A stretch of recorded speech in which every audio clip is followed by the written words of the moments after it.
பெரும்பாலும் பானிபூரினாலே எல்லாருக்குமே பிடிக்கும். ஆனா ரோட்டு கடைகள்ல ஆரோக்கியமா செய்யறதுலன்னு சாப்பிட யோசிப்போம். இதை எளிமையான முறையில வீட்டிலையும் செய்ய முடியும். இதை நம்மளே கைப்பட செய்யறதுனால தயங்காம சாப்பிடலாம்.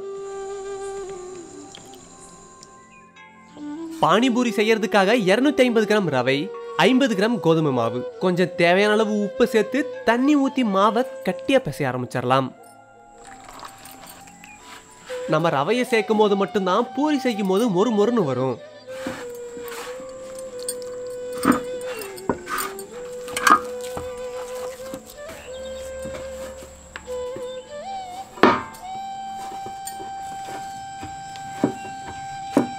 மாவை இந்த அளவுக்கு மெதுமெதுன்னு பதமா பிசைஞ்சிட்டு ஈர துணியால இறுக்கமா மூடி வச்சிருவோம்.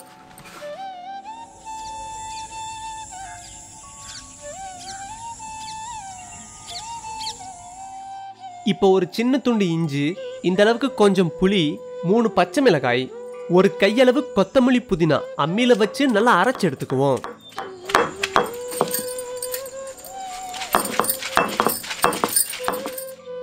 அடுத்து 30 கிராம் புளிய சுடுதண்ணில ஊற வச்சுட்டு 2 அல்லது 3 உருளைக்கிழங்க தண்ணியில வேக வச்சிருவோம். இப்போ ஒரு 60 கிராம் பேரிச்சம்பழத்தை அம்மியில வச்சு அரைச்சு எடுத்துக்கலாம்.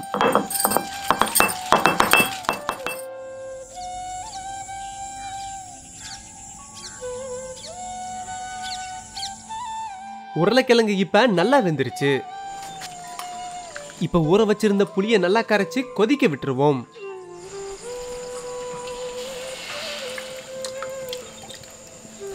புளி கொதிச்சதுக்கு அப்புறம் நம்ம அரைச்சு வச்சிருந்த பேரிச்சம்பழத்தை சேர்த்துக்கலாம். இப்ப 100 கிராம் வெல்லத்தை சேர்த்து கட்டியா கிண்டிட்டு கொஞ்சம் உப்பு, அரைச்சு வச்சிருந்த மிளகாய் தூள் ரெண்டையும் சேர்த்து நல்லா கலக்கிட்டு இறக்கிடுவோம். பானிபூரி கூட சேர்க்கிற இனிப்பு இப்ப தயாராயிடுச்சு.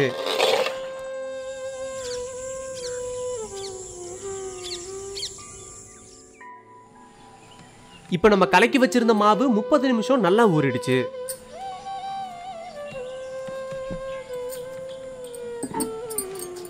இப்ப கொஞ்சம் பிசைஞ்சு வச்சிருந்த மாவை எடுத்து மெல்லிசாவும் இல்லாம மொத்தமாவும் இல்லாம சீரா தேய்ச்சி இந்த மாதிரி ஒரு அச்சை வச்சு சின்ன சின்னதா வெட்டி எடுத்துக்குவோம்.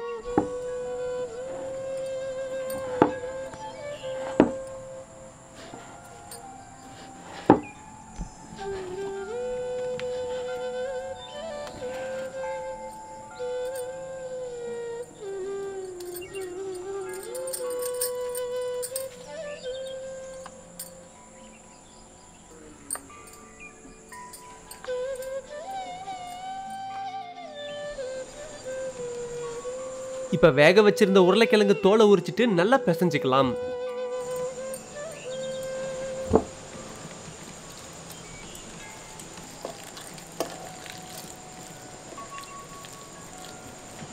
இப்ப கொஞ்சம் நறுக்கின பெரிய வெங்காயம், கொத்தமல்லி இலை, 1/4 தேக்கரண்டி மாங்காய் பொடி, கொஞ்சம் மிளகாய் தூள், வறுத்து அரைச்சு வச்சிருந்த சீரகப்பொடி, தேவையான அளவு உப்பு சேர்த்து நல்லா பிசைஞ்சிருவோம்.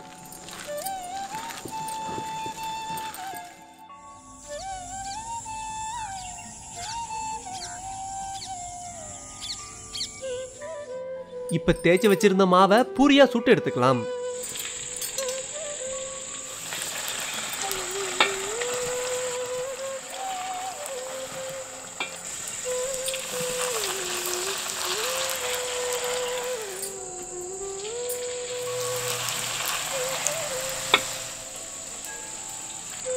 இந்த அளவுக்கு பூரி உப்பெல்லாம் மொறு மொறுன்னு இருந்தாதான் பானிபூரிக்கு சரியா இருக்கும். இப்ப தேய்ச்சி வச்சிருந்த எல்லா மாவுலையும் பூரியா சுட்டு எடுத்துக்கலாம்.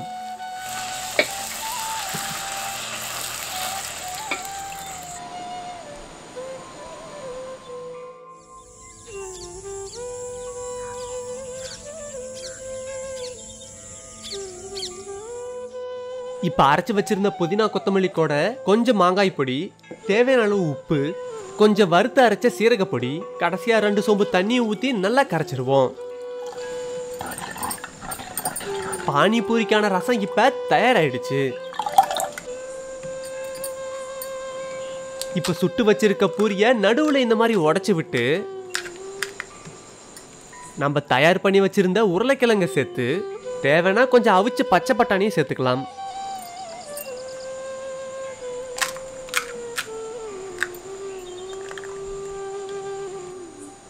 கூட கொஞ்சம் மிச்சரையும் சேர்த்துக்கிறதா இருந்தா சேர்த்துக்கலாம். பானிபூரி இப்ப சாப்பிட தயாராயிடுச்சு. இத காரமான இந்த ரசத்துக்கூடயோ இல்ல இனிப்பு கூடவோ சேர்த்து சாப்பிடலாம். உண்மையிலே பானிபூரி ஒரு அருமையான நொறுக்கு தீனி.